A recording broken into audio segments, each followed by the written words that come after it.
Everybody, it's democracy time again. The deadline for registration in Wisconsin is October 16th for online and mailed registration. Pennsylvania and Michigan, you're October 21st. And Nevada, you can online register until October 23rd. Go to your state's websites or vote.gov to find requirements and deadlines for your state, because every single one of you motherfuckers needs to show up to vote no matter where you live this November. And we hope to see you out there on the poll lines. Yeah, vote, you fuckers. And I'm offended by poll lines, by the way. It's Polish people. There's no place to escape to. This is the last podcast. On the left. That's when the cannibalism started. What was that?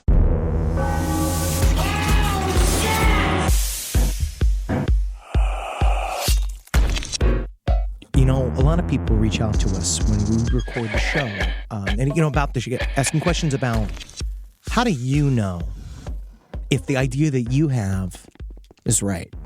Mm-hmm. Like our opinions. There's so many. Well, I'm just saying in general, like, how do you know as a person making things or doing things in life that what you're doing is right, or what that inspiration, what it's like to catch that lightning in a bottle? Are you having second thoughts about talking about this for 3 weeks? No, at all. I wish we could talk about it from now on. Never stop. But this is selection. Now, there was a book written by Josef Fritzl's lawyer that got some, this is now hot off the presses, 2023, what it's like to finally catch the tail of an idea that you always wondered if you could have.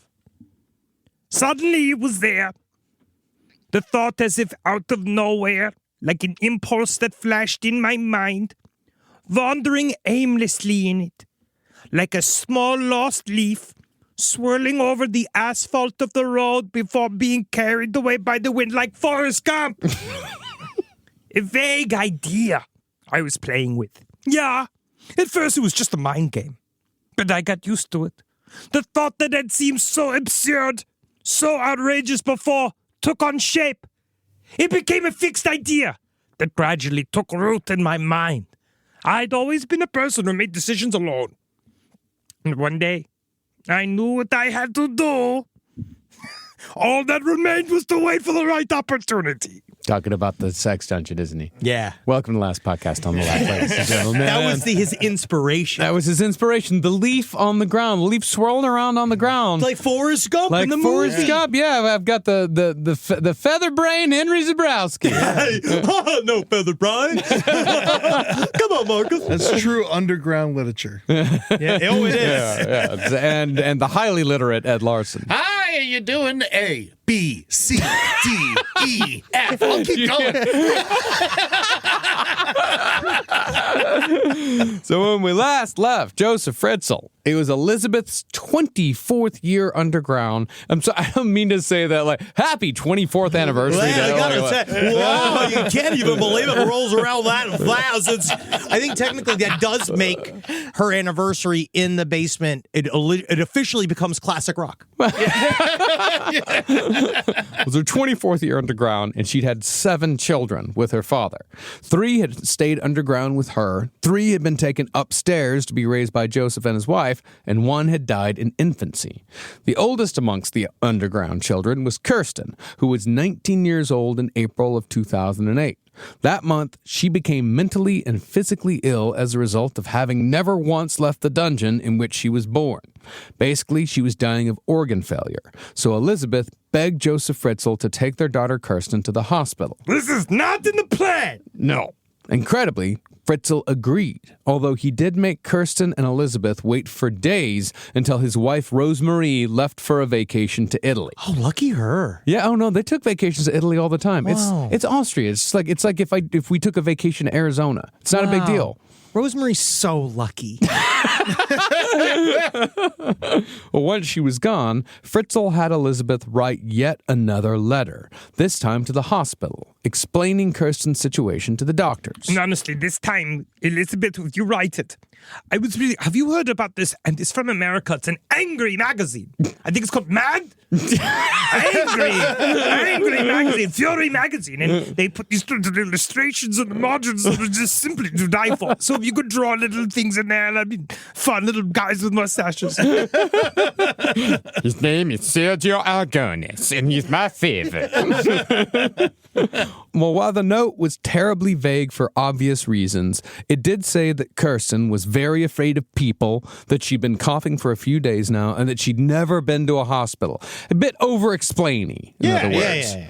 I mean, I'm surprised he didn't kill her.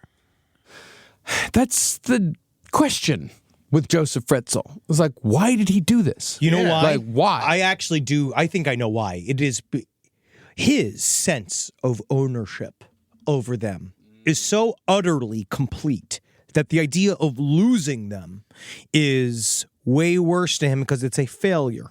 Well, I mean, remember when Elizabeth had her miscarriage, he got extremely angry and turned off the lights for weeks.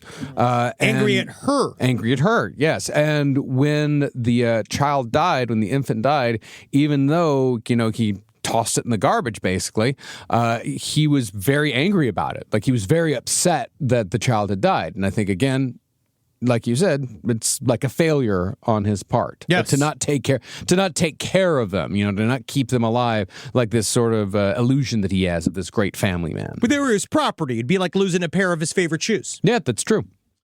Now, as I said at the end of the last episode, Fritzl was over 70 years old and was just plain fucking tired. So he had to get Elizabeth to help him carry Kirsten out of the dungeon and carry her upstairs to the Fritzl family doorstep. It was the first time Elizabeth had set foot outside of the cellar in 24 years, and it was the first time Kirsten had ever left in her entire life. But as soon as Kirsten was laid outside, Elizabeth was locked back up. Just as soon as Elizabeth was hidden away again, Fritzl called emergency services and told them that he'd found an unconscious young woman on his doorstep. Once she was taken to the hospital, doctors noted that she was frighteningly pale, was missing clumps of her hair, and was missing most of her teeth.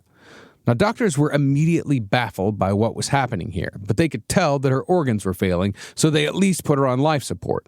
But even more puzzling was what happened when Fritzl arrived 3 hours later. He declared himself her grandfather, then asked them to please cure her, but do not call the police. You see, that's always, again, it's a super big tell. Like, if you tell them, They're like, hey, listen, all of this, I know super shady, right? Super fucking crazy. But if you... It's just like, you can't believe the whole story. You would not be able to handle it. It's just the whole thing, So if we could just sort of move this along, if we could plug up holes. Does she have holes? I mean, at this point, he is thinking, there's part of him that's thinking, like, okay, I'm going to take her to the hospital. They're going to fix her up. They're going to release her into my care, and I'm going to put her right back down in the basement. And then things are just going to continue on. But she has no, ID. She has nothing. Yeah. Well, she was born in a cult. No, Kirsten, yeah. That's the explanation. Yeah, she was born in a cult, and I don't know what goes on. My daughter dropped her off. I found her on my doorstep. You know what happens when they start listening to the Beatles? They start getting crazy ideas. She was listening to the Eurythmics, and I knew she was going to go away. Well, naturally, doctors did not follow Fritzl's directive. See, Fritzl had shown them Elizabeth's letter, which said that she'd only been sick for a few days. Nothing about that story matched Kirsten's horrifying condition, so doctors called police to investigate. Now, Fritzl stuck to his cult story when the cops showed up to his house, even going so far as to produce other notes that were supposedly written from the cult compound where Elizabeth had ostensibly lived for over 2 decades. That was his story, and he was fucking sticking to it. But you couldn't even say anything about where the cult was or No. what it did? Yeah, of course. Now, police had already heard this story and they'd accepted it time and again. But Kirsten's condition and perhaps a belated realization that Fritzl's story was fucking nuts. Wait a second. I think he's got hair plugs. Wait a second. I hate hair plugs. I know a liar when I see one. That led them to reopen Elizabeth's missing persons case. See, the doctors needed to find Elizabeth because they needed her medical history to help diagnose what they thought was a mysterious illness. It didn't cross anyone's mind that this 19-year-old girl had been kept underground for her entire life. That wasn't really a diagnosis a doctor has in his back pocket. So to them, the best thing they could come up with was that this was possibly some sort of rare wasting disease. Yeah, because you don't know that she has been literally in a actual basement. Because even just being born in a cult doesn't necessarily mean that you're bound inside of a basement. No. A lot of cults got the outside stuff. Most cults live outside. You got to Yeah. they all go to the diner before everybody commits suicide. Yeah, there's comets and shit. Yeah, involved. like all that kind of stuff. They go out. They have excursions. There's Chicken pot robes. pies. Oh, yeah. So, police looked at where the last letter from Elizabeth had been postmarked. It came from the town of Kamaten an der Krems, 43 miles east of Amstetten. So, the police started their search there. Now, of course, there was no evidence for Elizabeth anywhere but the dungeon. And so Fritzl may have thought that his plan was kinda sorta working. Good work, Fritzl. You're the smartest man in the whole world. Let's go have another daughter. Fritzl, however, had not factored in an officer named Manfred Wohlfahrt. That's awesome. Guys, I think he's a hero. You seem to be amused by the existence of his name. Hello, this is Manfred Wolfart. And I'm the hero of today's story. I'm so sorry. Oh, this is a condition I have. Some people have irritable bowel syndrome. I have furious ass syndrome. My ass barks. I'm Manfred Wolfhard. Yes. Emphasis on the farce. Now we can treat him like an adult. No, man, I got that out of my system. I've been laughing about Officer Manfred Wolfhart for days. Oh, I bet. It's all about what you can cling to. Officer Manfred Wolfhart studied Elizabeth's letter for clues. Let me take a look at this letter. Yes, the handwriting is odd. It looks different. Looks older. Now tell me, Manfred, how do you feel about semen in the panties? I tell you what is better than poop in the lederhosen. Bigger mess. Semen eventually disappears. Wolfhart, You can keep those patches. he found that the handwriting in the letter was odd, as if it was more calligraphy than everyday handwriting. He also noticed that the sentence structure felt more like it had been dictated rather than written. In other words, police were starting to figure out that there was something stinky about Josef Fritzl's story. It's me. Sorry, everyone. It's me. I once cleared the set. Here's the letter thing. I once cleared the set of Indiana Jones and the Dial of Fortune. I forgot the name of it. But I found it so bad an hour and everybody ran. Harrison Ford sued me.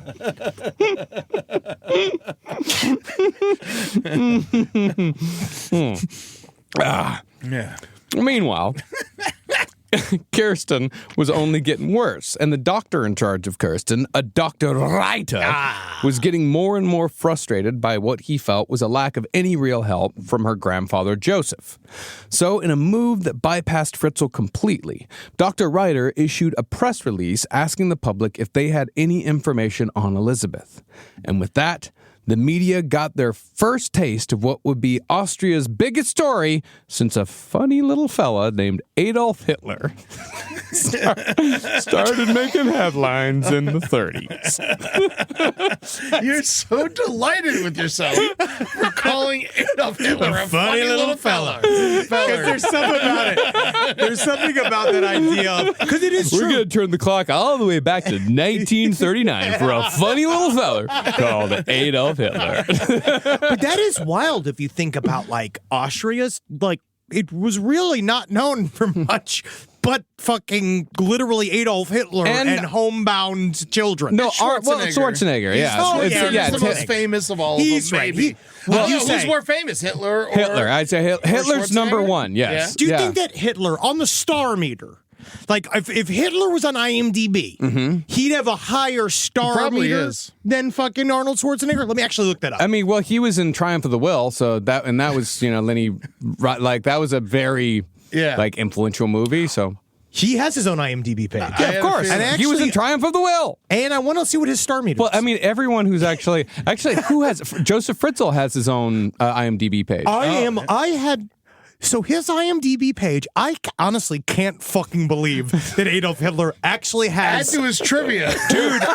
Did you know that Hitler really had one book? He has 43 credits. Yeah, as self. Yeah. Wow. Yeah. He is all shy. He has his headshot. It has all the pictures in the photo with where they would have all the ScarJo stuff. Yeah. Who manages him?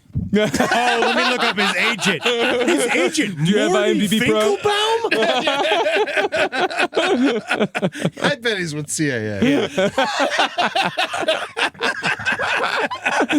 Wow. Well, immediately, reporters arrived at Fritzl's house, but instead of finding a concerned, devastated grandfather, they found a furious old bastard berating the press and cursing Dr. Ryder for causing trouble. Now, Rosemarie Fritzl had still not returned from her Italian vacation, possibly because no one had told her what had occurred while she was away. And I would imagine she probably doesn't call to check in with Josef all that often. I think she's happy to be in fucking Italy, away from the sex dungeon topper. And she is just enjoying herself, I guess. I actually also feel like Rosemary does a lot of it's all the clinking of a glass, staring into the middle distance. She's got the 1,000-yard stare. Yeah, just being like, someone always goes like, so do you like some burrata? And she's like, huh? Yeah, it's good, nice and squishy. That's it. Soon enough, though, she was called back when doctors requested DNA samples from everyone in the Fritzl family. She complied, but Josef refused, saying he was too busy to do so. I'm too busy. I'm too busy to come. I've got office work. It takes me 9 hours and my daughter. Eventually, though, perhaps because Fritzl was just too tired to keep up the charade once the first kid was out of the dungeon, he decided he had no choice but to free Elizabeth and the rest of the children.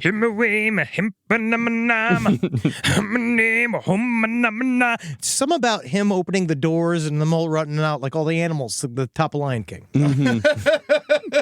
It's not a complete bit, but no, it's just an image in my head. It's a seed of a. I just see Rafiki, him as Rafiki with his red butt, and he's holding up he's holding up Kirsten, that's like a 19-year-old, super long, skinny, like the emaciated girl and stuff like that. Yeah. See, to me, it's like if he was Jefferson Davis and Abraham Lincoln at the same time. You know what?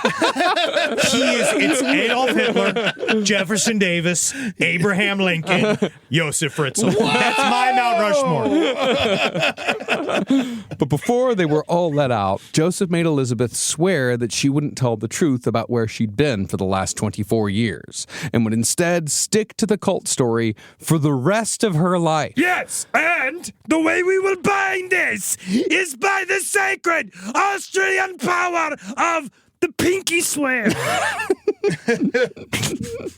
Elizabeth eagerly agreed, probably knowing that she would drop the pretense as soon as she felt it was safe to do so. There was also no chance that once the authorities got a look at the family, they wouldn't immediately see that something was terribly wrong here. And they would also see that Elizabeth and her kids were going through whatever her daughter Kirsten was going through as well. They were fucking see-through. Yes, they were. And I think that you should then see this answer from the abysses of Josef F. of why he thought, this is just an example of his brain as you could why he think he'd walk through this whole fucking thing unscathed. The woman, this horrible lawyer that asked him the question, being like, let me ask you. It's like, I got the impression that you're someone who's always wanted to have everything under control. Didn't that play a decisive role in your crimes? And he says, You see where all this leads? Think of values like family. It used to count as the nucleus of society. The parental home was the most important thing. Nowadays, everything is completely different. The state interferes everywhere. This leads to nothing good. I can see it here, where I am now. Many of those who end up in prison, they come from broken homes. As opposed to the home that you created, which Very, very, very put together. Very bound. We were bound together in a way. And this is why they didn't have to watch Sesame Street, because they were being held captive by one of the characters. You get it at home. That's the best part. It's like our wives with last podcast. Why would they listen? They get so much.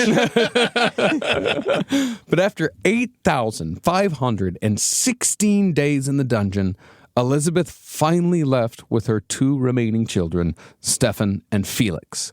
Stefan was 18 and Felix was 5. And just like their sister in the hospital, neither had seen sunlight in all their years on Earth. Rise from your grave. Now, Rosemarie and the upstairs children, who had also been birthed by Elizabeth, they were out of the house when Elizabeth got her first taste of freedom.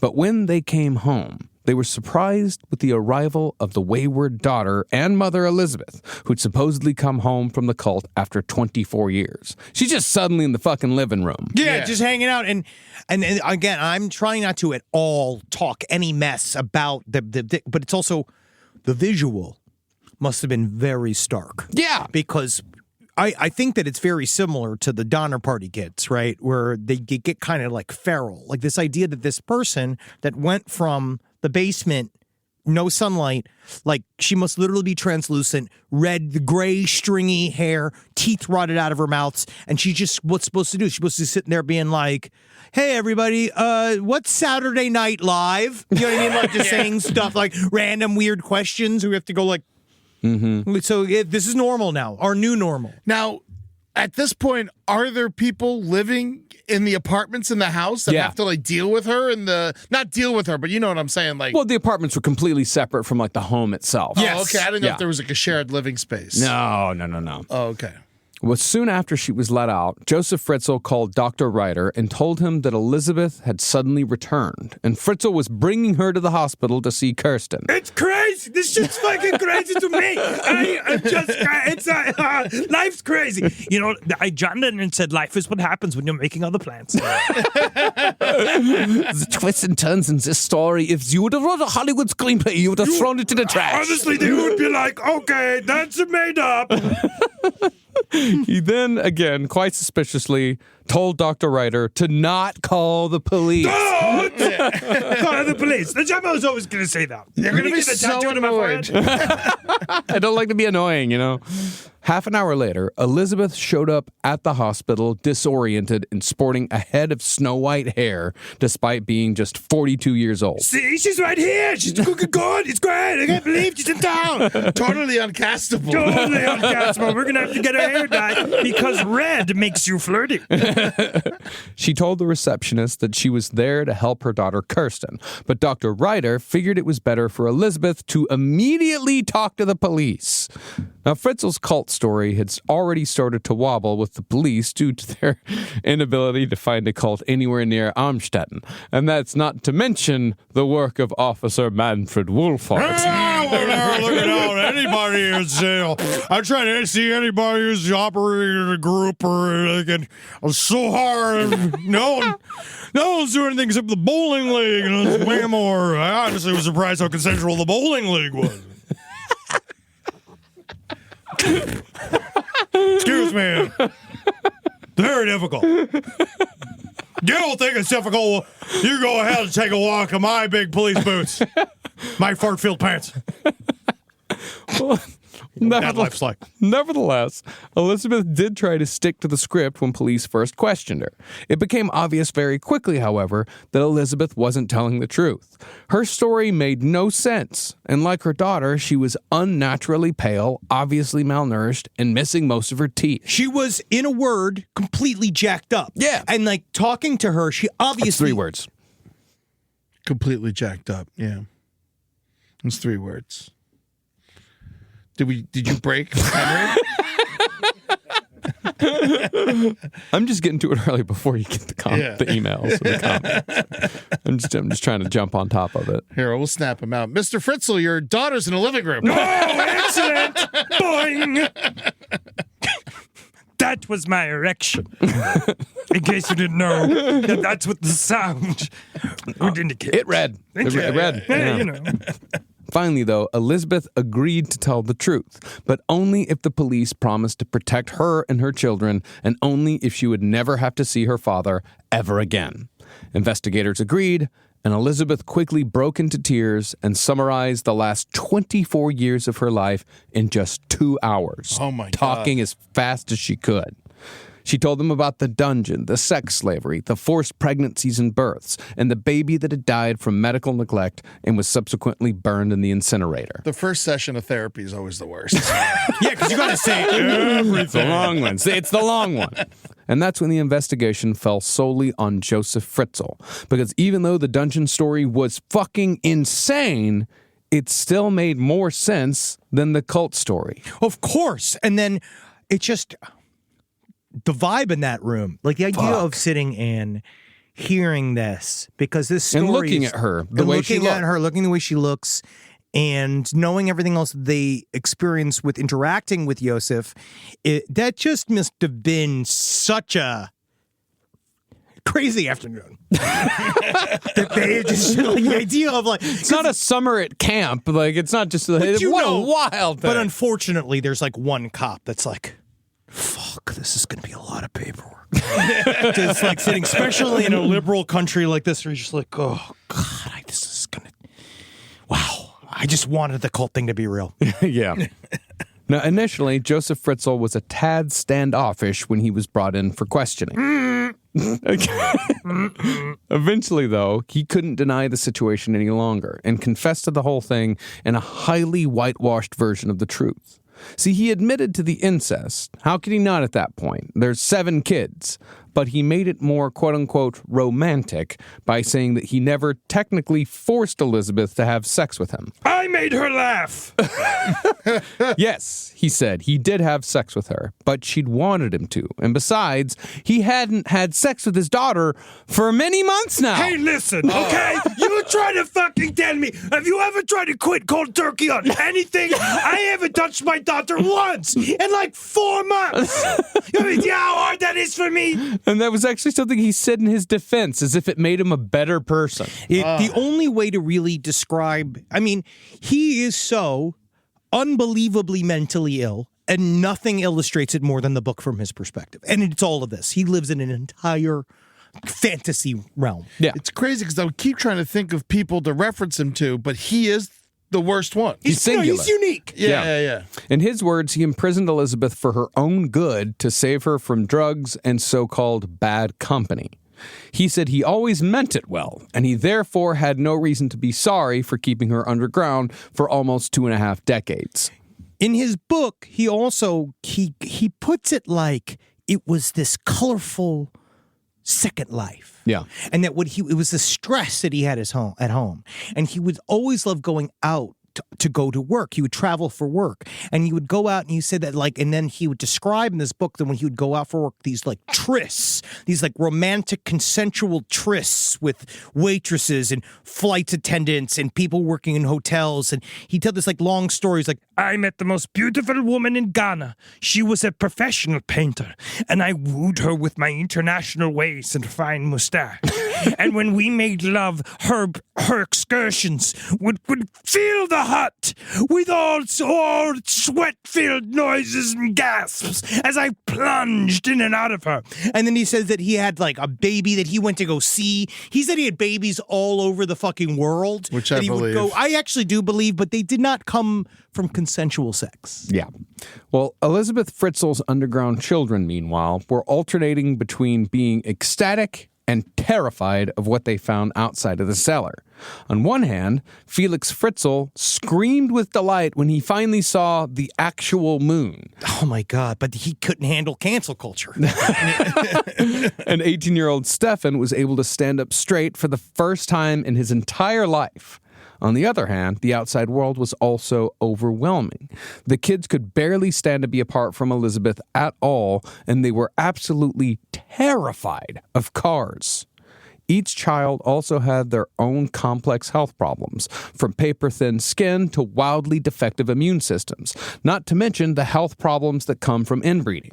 Additionally, they also had to wear protective goggles in all but the most dimly lit rooms because their eyes couldn't handle the light, and they had to wear prescription-strength sunscreen just to go outside. They're basically vampires. Yeah. I mean, like, as far as like what they can handle. I mean, a little flash of sunlight can burn them. But when they said when like Felix would feel like sunlight on his face, he'd like giggle, he'd scream. You know, like there's these, but like scream and delight. Yeah. Like there's this like dichotomy here of like, yeah, they've lived Who's their entire living their lives baby in the life. cellar, but they're also kids. Yes. At the same time. Doctors even had to install a cargo container at the hospital to replicate the underground world that the Fritzl children were accustomed to. It's like pandas. Yeah, and they had to, like, the kids would like go into the container when the outside world became too overwhelming. What, 'cause, crate like, training. windows were too much. Yeah, just windows, people, sounds, you know, anything like that. And so they would just like to go into like a dark place, a dark, Yeah. small place. Because I mean, that was what they'd known their entire life, you know? Like, I don't really like Texas all that much, but I can't deny it's kind of comforting to, Well, of you know, course. drive down a dirt road. It's your home. Yeah. That's where I'm from. Go on, it's in your blood. Yeah, it's in your blood. Like, that's the thing. Where you're raised, there's something comforting about that. Yeah, And you know. I enjoy the Everglades, but it's horrible. Yeah. I love the back of a cop car. 'Cause that's where I was conceived, and that's where I really cut my teeth. Yeah. Despite all that, though, you know, the kids were remarkably happy and were continuing to make progress. Rosemarie Fritzl, however, had a total nervous breakdown when she was told the full scope of her husband's crimes, when she finally had to face it. I mean, if She just knew that her life was over. Yeah. That is how I view this. I think that I don't blame her. She was just as much of a victim as anybody else. But it's so hard because you want to say that the mother's job is to sort of like be the shield or fix things or do something. Protect the kids. Yes. yeah. But so it's hard. So I know it. I know that she was also she was also a victim. Also, if she didn't have that nervous breakdown, then that'd be like, oh, okay, well, you should go to prison. Yeah. She was so distraught that she very nearly died from the shame of it all and was hospitalized for a time with severe heart problems. Partly, her stress came from the incredibly intense press coverage of the Josef Fritzl case. Do you guys remember when this story broke in 2008? Yeah. Oh, I remember we were on Roundtable. No, we weren't. Roundtable didn't start till a little bit later. When did we start it?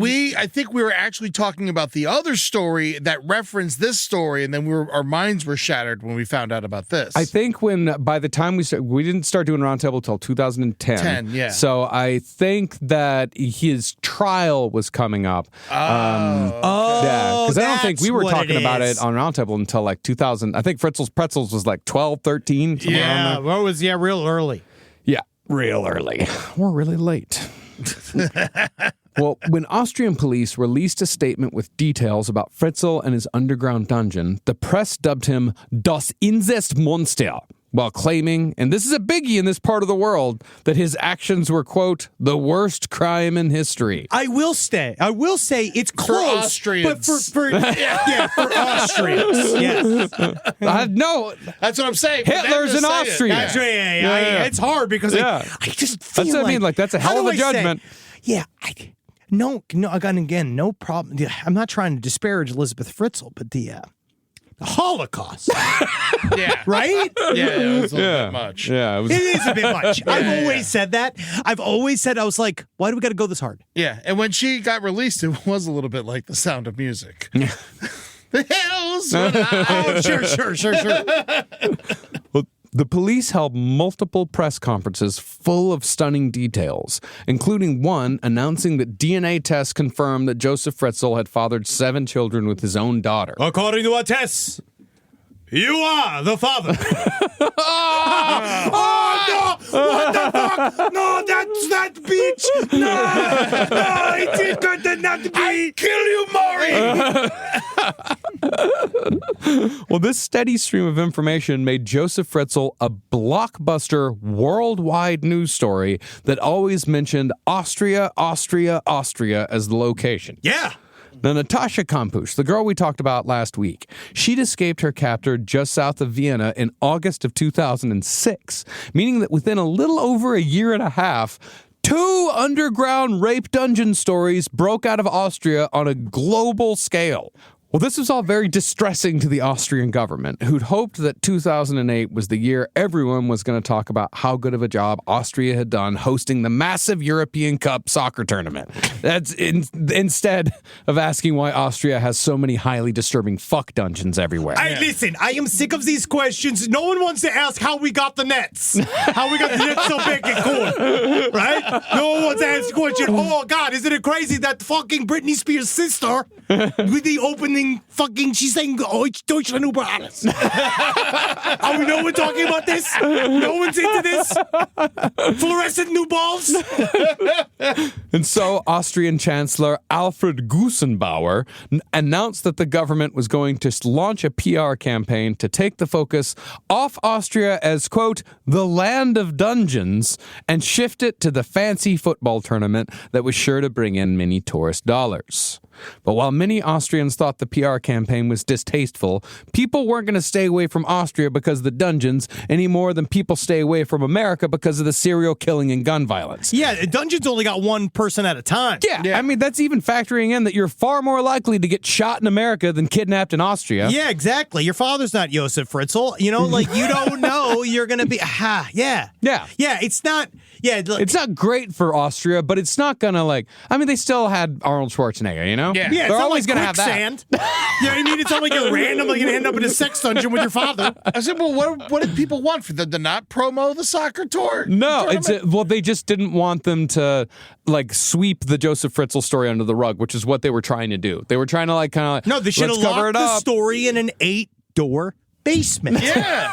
I mean, what do you want to do? Talk about it all the fucking time? Yes. Yeah, but no, they did. They just wanted to remake Austria's image with a PR campaign. Being like, I agree. Honestly, though, it would take Arnold Schwarzenegger showing up as the Terminator going like, you will not be back in a sex dungeon. I don't know. Now, Josef Fritzl was largely unfazed by all the negative media attention, and in fact seemed to enjoy it all quite a bit. He spent all his time in his jail cell reading news and watching TV coverage about himself, soaking up every word. Because he liked how his hair looked. He liked how his mustache looked. In a kind of sick irony, though, the prison cell where he was kept for imprisoning his daughter was far nicer than the cell he built for Elizabeth. Fritzl had a TV, a radio, a comfortable bed with clean sheets, a window, and a potted plant. He also got 3 fresh meals a day and an hour to go outside and get exercise.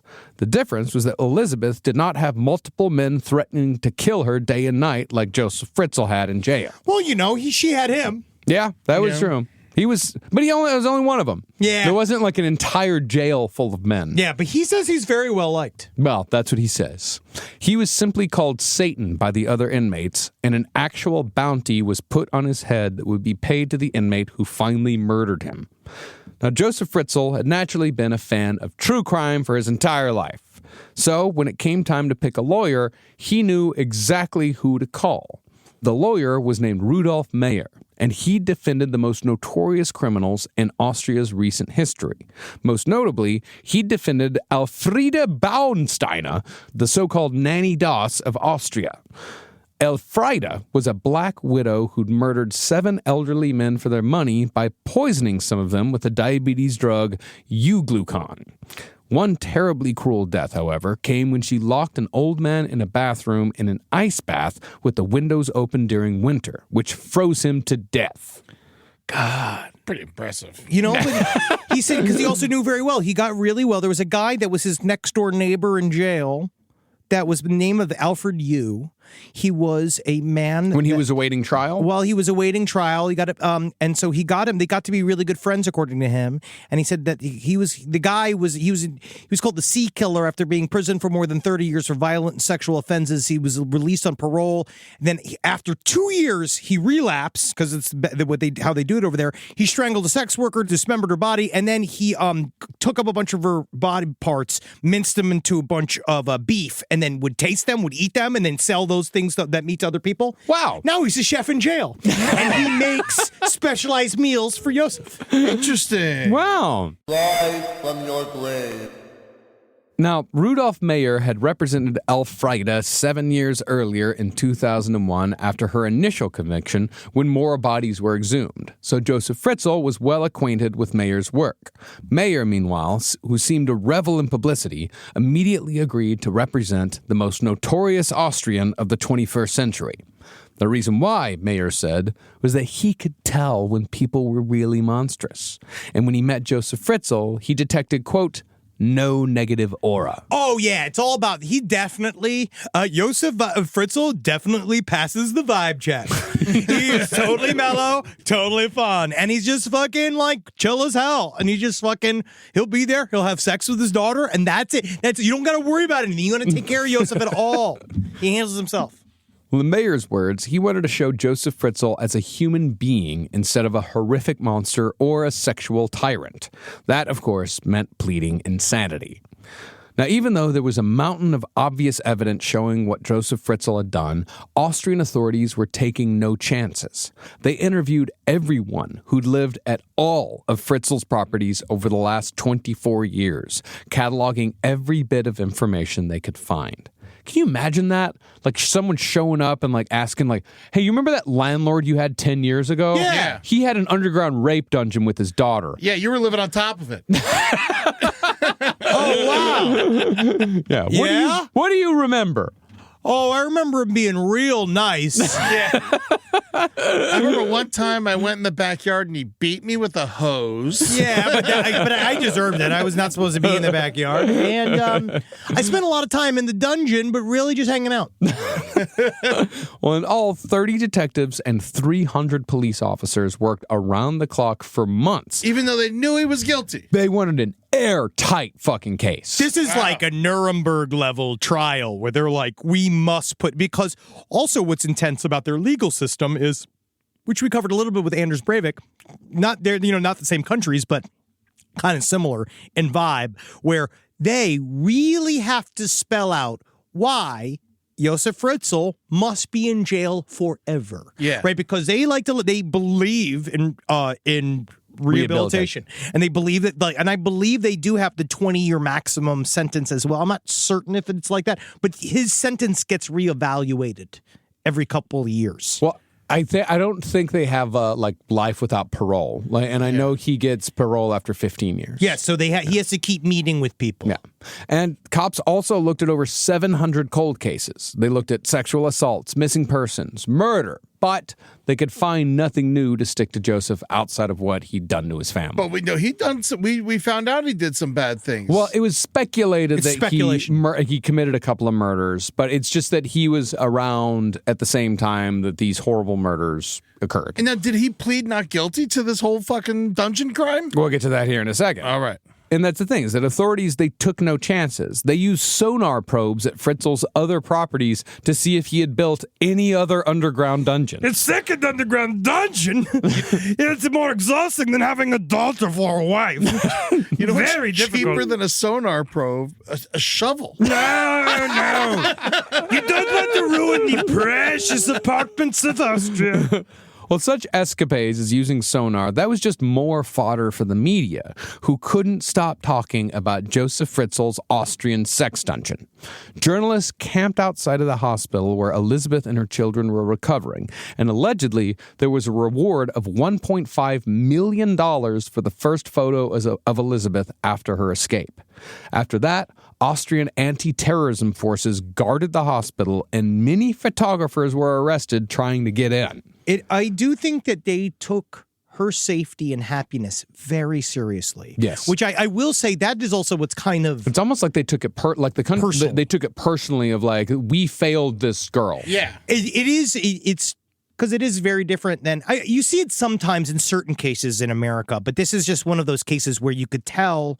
Yeah, they smelt their failure all over themselves, Yeah. and they knew that they had to do something about it. And the way that they very closely guarded her was very like it was great. Like we still don't necessarily know where she is. I wonder if Natasha was the other woman, right? Yes. I wonder if they ever met and like talked about this shit.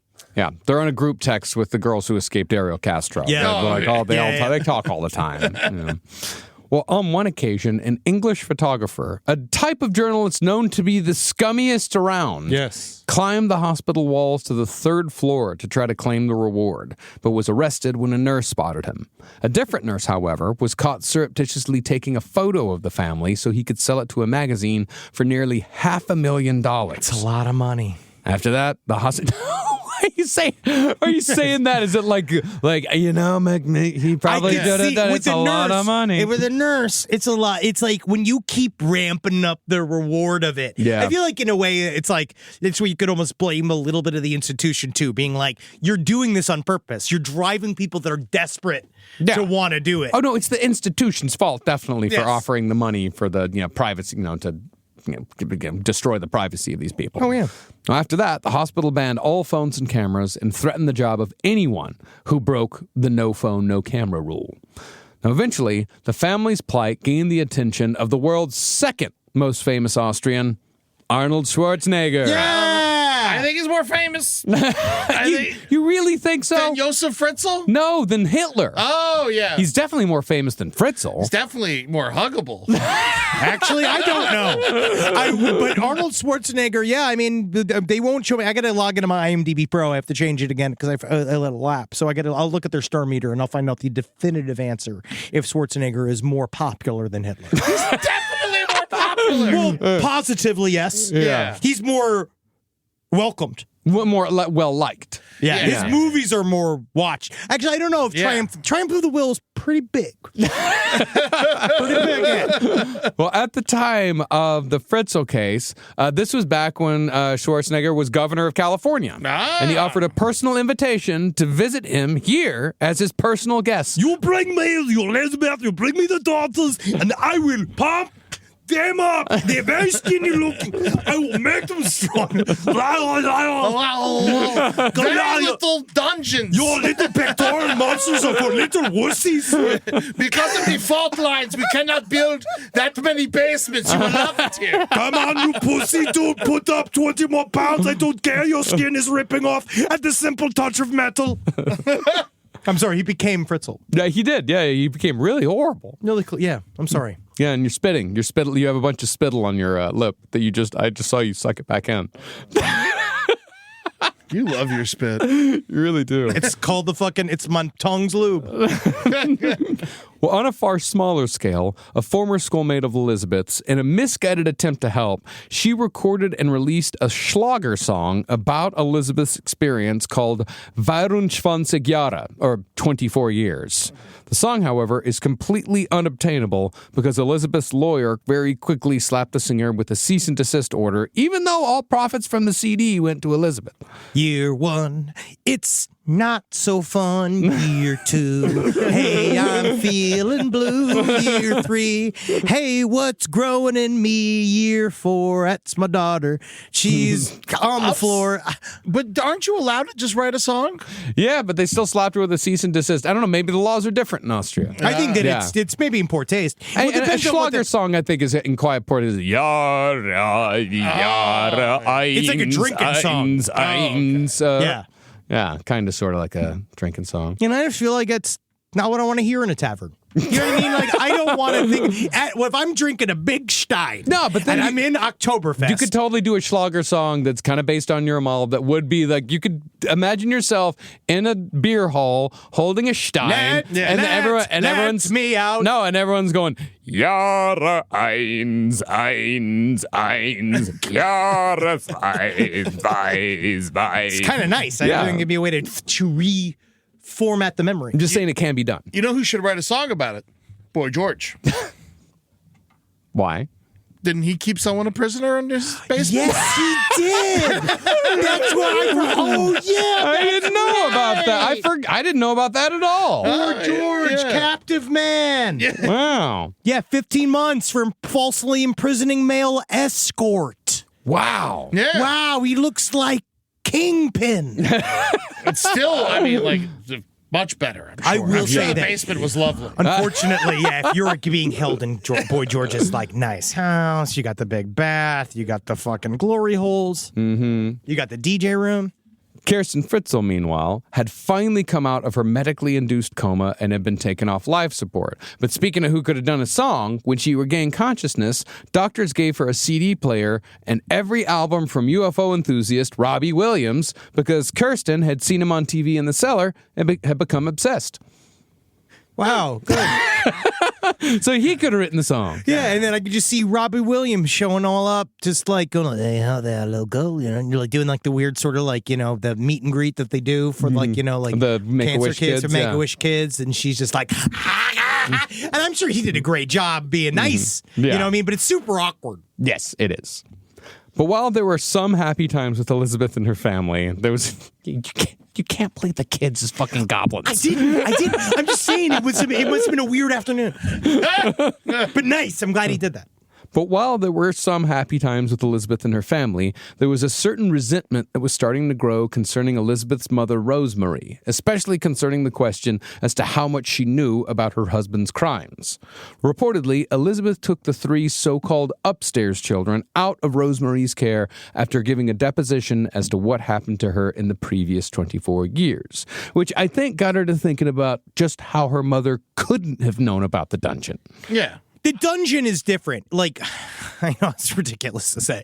I think that the dungeon was specifically, Fritzl's entire life was devoted to keeping that dungeon a secret for the most part. And his work, which is what he said everybody ignored, was how hard he worked. And, but Rosemary, it was more all of the rest. It was just all the kids showing up. No questions asked. She was the perfect person to go along with it. Any other person might have asked a question. He picked, when he was 20 years old, he knew exactly who he was picking. He specifically paired himself with someone he could entirely dominate and abuse. Yeah. Well, after giving the deposition, Rosemary was kicked out of Elizabeth's new house, which of course shattered the elderly grandmother.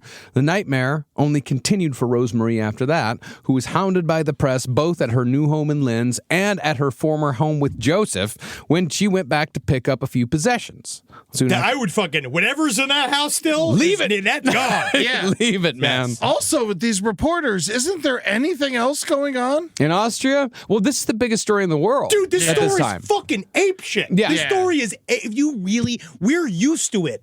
No. You know what I mean? When this was like a hot new single, Yeah. this shit was blowing people's minds like R-E-S-P-E-C-T. Like, this is a crazy story. No, there are people being sent from America and England and countries all over the world being sent to Austria specifically for this story. Oh, my God. Yeah, I mean, this was massive. This was covered wall to wall. What's the big deal? And soon after that, she finally announced she was divorcing from Josef Fritzl. Oh, it took that. It took a long time. As far as what happened to the house at Ypstrasse Viersig, where Fritzl built his dungeon, Joseph actually hired a second lawyer to transform it into a true crime attraction. He was going to charge admission. But once police heard about this plan, they flooded the cellar with liquid concrete. The house, however, still stands to this day. Yeah. Now, concerning You can go right there. Yeah. Just build another house. No, Yeah, buddy, it's a good house. Yeah. That's not a good house. It's okay. Maybe not. Now, concerning Fritzl, he was charged with manslaughter for the dead baby, 3,000 counts of rape, and slavery under an obscure 19th century penal code. In other words, there was no way Josef Fritzl was ever going to be free. Now, although the trial was kept private, except for opening statements and sentencing, the court psychiatrist's 130-page report on Josef Fritzl's mental state got leaked to the press. In it, Fritzl blamed his mother for everything, saying that because of her, he was, quote, born to rape. You see, though, I feel like they twisted the statement because the actual quote is, I lasted a long time for someone born to rape. Yes, he did. that's the actual. He did say that, yeah. That's the actual quote. That's the actual quote, yeah. Well, he did also say that he could have behaved a lot worse than locking up his daughter. Oh, that's basically saying, like, you're lucky this is the worst I did, and it's not even that bad. Yeah, thank you. I appreciate everything you've done for us. Yeah, dude, I could have totally. That's worse. Let me think. Lots of shit I could have done.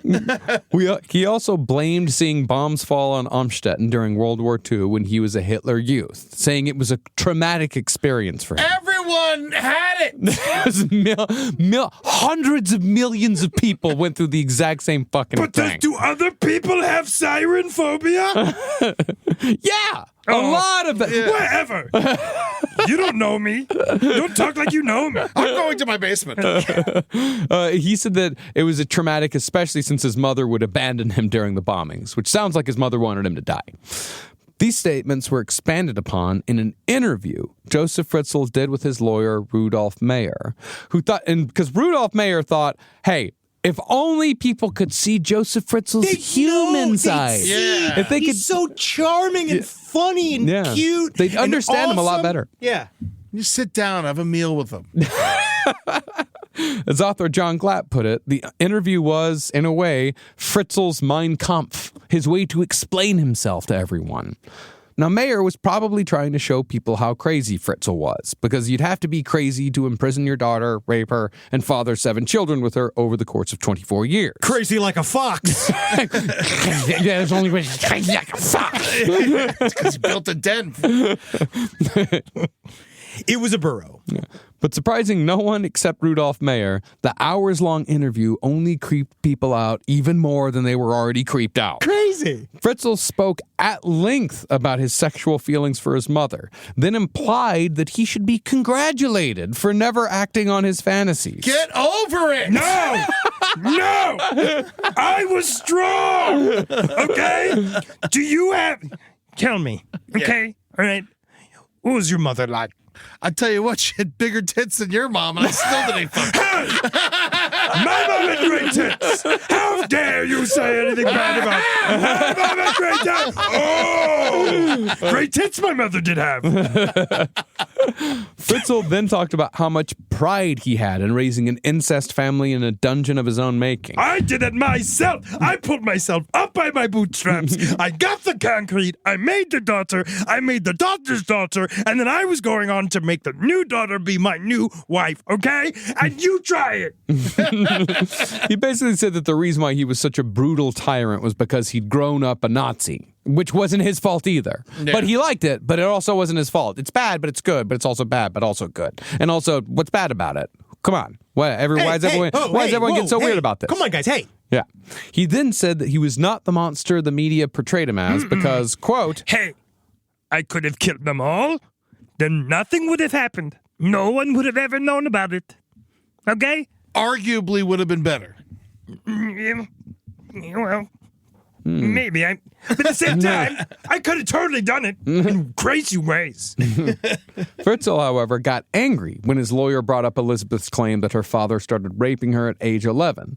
Fritzl denied that, saying that he was not a man that has sex with little children, but was definitely a man who had sex with his daughter after she turned 18. I waited till my daughter became a woman. Yeah, because there's nothing wrong with that. No. And he keeps banging her after she was dying. Mm-hmm. Yeah. Yeah, Eddie, Yeah. you know what I'm noticing You know what? from you? I'm you know what? I'm letting it get to me. I'm letting it bother me. Also, you know what yeah. from you, you know what I get from all this work? I'm so surprised. We're in Los Angeles. You're so judgmental. You're so judgmental of this man, the way he lives his life. Okay? How dare you? I know. I should feel sorry for this Nazi that raped his daughter. Yeah. Think about how much pressure that was for him. He says it right here. He says it. He's like, Think about it. I could tell no one how I felt. I was a man alone that could never tell anyone my true inner struggle. don't you feel bad for him? I take it back. His comp. Mein Kampf. Well, Fritzl also doubled down on what he told police, saying that the only reason why he put Elizabeth in the cellar was because she didn't follow his rules. She spent all her time hanging out in local bars, hanging out with persons of questionable moral standards. She was 11. The dungeon, he said. Well, no, she was 18 when she was put in the cellar. Yeah. Oh, yeah, that's right. But still, it's early. It's very early. The dungeon, he said, was a place where he gave her a chance, by force, to stay away from bad influences. Now, Mayer hoped that all this would garner sympathy for Fritzl. Definitely. Yeah, of course. They just got to see. Yeah, but predictably, everyone saw him as cynical and delusional. The media pulled quotes like, "I could have killed them all" for headlines, and ran photos of Fritzl sunbathing in a Speedo next to a story called, "I lusted after my mother." And aren't you jealous? The Josef Fritzl story. Now, after just 4 days in court, Josef Fritzl pled guilty to all charges and was sentenced to life in prison. Okay, good. And since then, he'd been imprisoned at a psychiatric hospital for mentally ill prisoners. Although as of just this year, it was determined by courts that the 89-year-old Joseph, he's still fucking alive today. These mean bastards never fucking die. They never do. There's also something about people with, like, I hate it when people throw the word, like, narcissism around, but he legitimately is the textbook, like, of the very peak of having a narcissistic personality disorder. My grandmother was also diagnosed with the same, and what she would do is take a very implicit care of herself. And so she lived till she was 94. Evil bitch to the very end. So we just got 5 more years. Well, the hospital said that he no longer posed a danger and could therefore be transferred to a regular prison. His new lawyer, a woman named Astrid Wagner, said that she will apply for his release after his transfer. Josef wrote in his book that if he is ever released, he plans to move back to Amstetten and open a small business. Here's a couple of these. Now, this woman... Quite possibly Fritzl's Pretzels. I legitimately... This is the time. This woman that wrote the book, The Abysses of Joseph S. Joseph The F. abscesses. Of Joseph F. She is, I would actually put her in a category of, apparently she dated a serial killer in jail. And so she became a serial killer groupie out in this world, right? She's deep in this world, which is why Josef Fritzl chose her. He wrote her a letter saying, "I saw and read your book about Jack Unterweger, and I loved your sympathetic stance with him. Will you retell my story?" Now, this is in 2023, so this is years after this. So all of the trials happened. He's had a long time to really sit and think. And she's trying to show the world, same thing. You got to know him. If you meet him, he is just a frail grandfather he is the most charming, delightful. And what she does is a very similar, how do you put this? I feel like it's the same way anybody who loves these historically bad men, where they must identify with something within their family that they see. The way she seems to talk about him is that she's either physically in love with him, or like all she does is ask questions, stuff like, she's like, "What does love mean to you?" Like, she says stuff like that. Like, one time she asked me, like, one of the questions she asked, tell me, Josef, who was the true love of your life? And he said... Don't even ask him that question. No, dude, no, this is like, it is very, very, it's just like stuff like that where he said... My wife. I always got along well with her, but we had very different spheres of life, I had my job, my travels, and of course my secret love affairs. I was always looking for adventure in some way. I guess I didn't appreciate her enough, Could you perhaps get in touch with her? I have so much to explain to her. They say that you should not only be at peace with yourself, but also with others before leaving this world. So he believes that. Also, my favorite was, she's like, "What do you look for in a woman?" And he says, "I like it when she has a temper, when she's approachable. And I don't mean that in a sexual sense. I mean open-minded in terms of her character." Yeah. He likes to see himself in her. Yeah. Well, like he said in the book with no irony, he says that he is a good guy. I'm a good guy! guy. It is literally the headline. Yeah. I'm a good guy. Yeah, and a responsible family man. He also says the direct quote from him. And he is bitching constantly about how no one paid attention to how great his work was. Yeah. Like how he was such an impressive, successful businessman. And that he would call these like his dalliances. And he would mostly talk about the pressure of having a secret love. Yeah. And how hard that was on him. Never mentions Joseph Jr. No. Which I find interesting. Does not come up at all. No None of one- the other kids come up. No one mentions Joseph Jr. Nobody does. And it is just really fucking crazy. Yeah. Well, he also claims to have many illegitimate children abroad from his many trips, especially to Thailand. He says they keep correspondence with him. He also claims that his son in Ghana is a respected lawyer, supposedly. Yeah, that it was just not true. We know that he did go to Ghana. It was all for work. And he did travel around various things for work for the concrete and steel companies that he worked for. But there's no way he wasn't doing sex tourism at the same time. Oh, Of course, he was doing sex tourism at the entire home. time. Yes. But the best part is, I just gotta go downstairs. Don't hassle me, I'm local. Oh my gosh.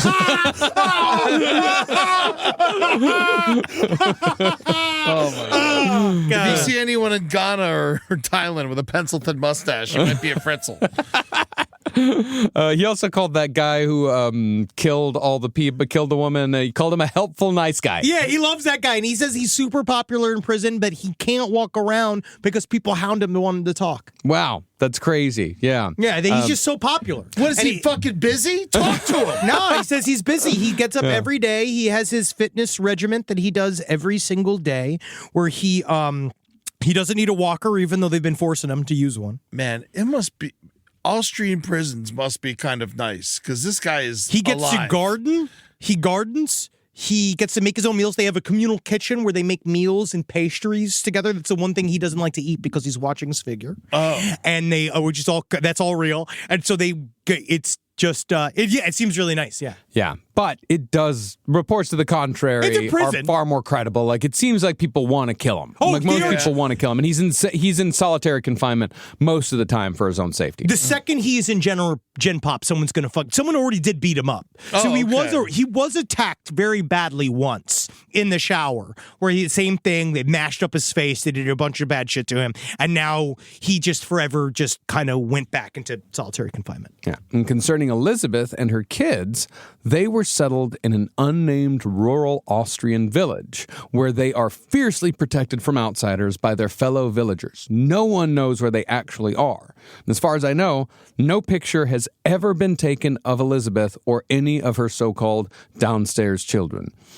As for Josef Fritzl, his unprecedented criminal energy, as the Austrians put it in their sentencing, means that there is absolutely no way he will ever be released, even though he is eligible for parole this year. Now, I think it's important you remember this is what his lawyer reminds us all of, and I want you to think about this in terms of this. This is story. the new chick. Yeah. I can already hear them shouting their phrases of how a lifelong sentence must stay lifelong.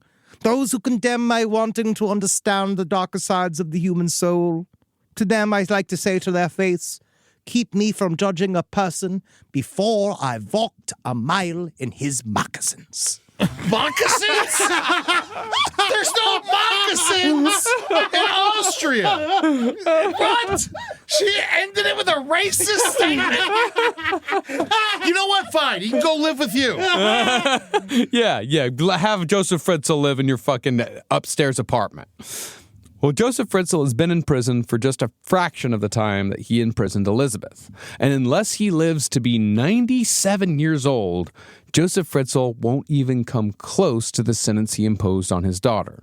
But unlike Elizabeth, Fritzl will most likely die alone in a prison cell as one of the most hated and reviled men of the 21st century. Well, I hope that we did our part in rehabilitating his image. Because that's such a hard burden to live with. Yeah, well, we have Muppetized him. Yeah, you turned him into Grover. But you know, honestly, he could never turn himself into Grover, and that was the problem. Yeah, he's more of an Oscar the Grouch. Oh, he's Mr. Grouch for Thursday. Oh, no, I'll tell you that. And more like Mr. Groper. That seems more of a snuffleupagus Oh, yeah. in appearance. Yeah, if we would have made a movie, it would have been a snuffleupagus film, a snuff film. Disgusting. Patreon.com/last podcast on the left. Unfucking believable. I never thought We went about this entire series without a single tasteless joke, and you fuck it up at the end. We didn't? We did? I found that joke to be delicious.